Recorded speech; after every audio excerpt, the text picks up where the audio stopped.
In most cases, the first 911 call or initial interrogation is when law enforcement first notices that a suspect is lying. What happens when a suspect is caught lying? We often see this scenario play out in crime shows and movies, but how does it work in real life? Let's dive in and find out. Ruben Ebron contacted 911 on July 24, 2015 at around 2 a.m., saying someone had taken his automobile and there was a small boy inside. An investigation into the stolen car would lead authorities to think that Ruben was lying. Lana Barton's son, who was 26 years old, was the missing child. Ruben and Lana shared a home, and he would keep her kids while she went to work at a local gentleman's club. The way Ruben met Lana was through his work as a heroin dealer. Because Lana was hooked on strong drugs, it wasn't unusual for the couple to be driving about after midnight and sleeping in far past noon the next day. When the cops finally located Ruben's vehicle, the kid was gone. When Lana and Ruben were interviewed, they each provided their official statements. Ruben stated that he left the youngster in his car while he was doing laundry, and when he returned, the automobile was gone. When Lana got the call from Ruben, she was already at work. Police were made aware of some intriguing information a few days into the search for the missing toddler. They summoned Lana in for questioning because they thought she had lied to them multiple times. Lana is asked to summarize what happened before the automobile was stolen by the detectives. After Ruben left her off at work, Lana allegedly spent the rest of the day with her kids. After that, Ruben returned home with her kids to put them to bed. After her shift, at 2 in the morning, Lana received a ride from a co-worker rather than Ruben. Lana decides to pick up some narcotics as she travels home. When a policeman spots her, he approaches her and asks her whether she's seen an orange Honda Civic with the missing child inside. Despite the fact that Lana is aware of Ruben's orange Civic and the likelihood that the child is hers, she refused to tell the officer that she has.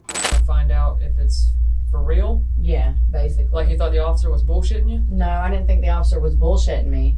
I just felt like, what the is going on? Let me get home and find out what the hell's going on, and then I can answer anybody's questions that needs me to. Lana first stated during this interview that they never left their kids in the car alone, but as the conversation continues, she changes her tale to reflect that their automobile had technical problems. Ruben stated that they frequently left it running inside with the kids inside. Detectives are puzzled by the fact that when Lana discusses what might have happened to her child, she does it without crying or displaying any other symptoms of sadness. They will handle this later, but for the time being, they have reason to think that Lana was aware of the stolen automobile before speaking to the police.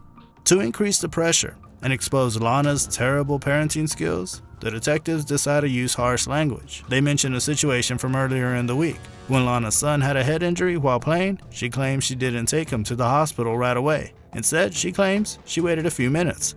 The detectives now think that either Lana and Ruben collaborated on something with the child, or that Ruben did something with the child and told Lana about it. They hope that by convincing Lana that they think she is innocent, even if she was involved in the crime, she will come clean to Ruben. Tell me that you've been great in this. You haven't. You've been fucking terrible in this. You still are being terrible in this. Because I don't know what happened to her? No, you're being terrible in this because I never seen a mother. According to a detective, Lana is said to prefer to leave her kids with her mother and remain at a nearby hotel. What on earth is she doing in that hotel? Want to know? It turns out that a police officer posing as a drug user recorded Lana using her narcotics in the hotel room while undercover in a police operation. She You told me better to do stay whatever the night she with her said. tonight, and that's what I had She said what? of doing. She told me to come Did you stay stay with her last night? Did I stay with her last night? No, I Did didn't. you stay with her the night before? No. Okay. Okay. And where? Where what? Where was you? Right there. How long? The missing youngster, according to Lana, was not brought to her attention until after she had left work. The co-worker Lana had told her that her child was missing was one of the suspects. The detective confronts her with this information prior to the interview coming to a close. Last night. Is he the one you were arrested with? Mm-hmm. What did the judge tell y'all? I haven't been before a judge. No, first appearance. No, I didn't Did you get arrested for this? They face Ruben one final time when the questioning is finished. They demonstrate to him how the evidence conflicts with his account, and they are confident that he's aware of the location of the youngster. The investigators choose to allow Lana to enter the room so she may speak with Ruben alone, because Ruben keeps denying everything. They start talking to each other very immediately, so the detectives can't hear them.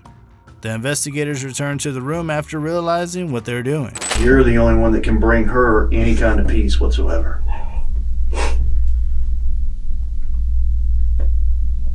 But if you're not willing to do that, that's on you, man. I'm just scared. Just hold it. I understand. Lana is forced to leave the room by the detectives, but Ruben still wants to speak with her, so they let her return. The rest of the video shows them interacting, and it seems like all they want is some privacy for a few minutes, so they can chat to each other. Okay, this is the deal. I'll let her come in here if you're going to tell her where kids at. We're not going to play these games. Nobody's going to play games. Are you going to tell her where kids at? Will you tell her where kids at? Are you going to tell her where kids at? Can you please do that? Dude, listen. You know you're under. Hold on. You know you're under arrest. I know I'm not going anywhere. It's a safety violation. Let me know. Have her come in here without me being in here. She keeps pleading with Ruben to bring her child back to life, but it's clear that he's making a valiant effort to hug her, simply to get close enough to murmur something into her ear. No, I want him back. I want him back. I don't care what I have to do. I want my kid back. Plain and fucking simple. I'm not allowed to touch you. They're standing right there watching. I'm not allowed to fucking touch you. She continues by requesting some privacy from the detective so that Ruben can talk to her. By posing that query, she continues to advance it.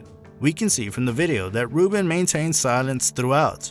The interview would come to a close, and the police would still not have found the missing child. Lana would be detained and accused of lying to the police and neglecting a kid. In exchange for her testimony against Ruben, the prosecution offered her a plea bargain. However, this was superfluous because Ruben would lead the police to the body of the missing child. Ruben stated that he and Lana had abandoned the youngster to take a bath by themselves while they were in their bedroom. He further asserted that Lana was aware of the incident before leaving for work. Ruben was sentenced to 20 years in prison for his involvement in the crime, while Lana was only given 5 years because there was insufficient proof to convict her of manslaughter, in addition to the 5 years she already received. For narcotics offenses, Lana would also be sentenced to 7 years. Detectives would subsequently learn that Lana had lied to Ruben when she claimed to be expecting their kid.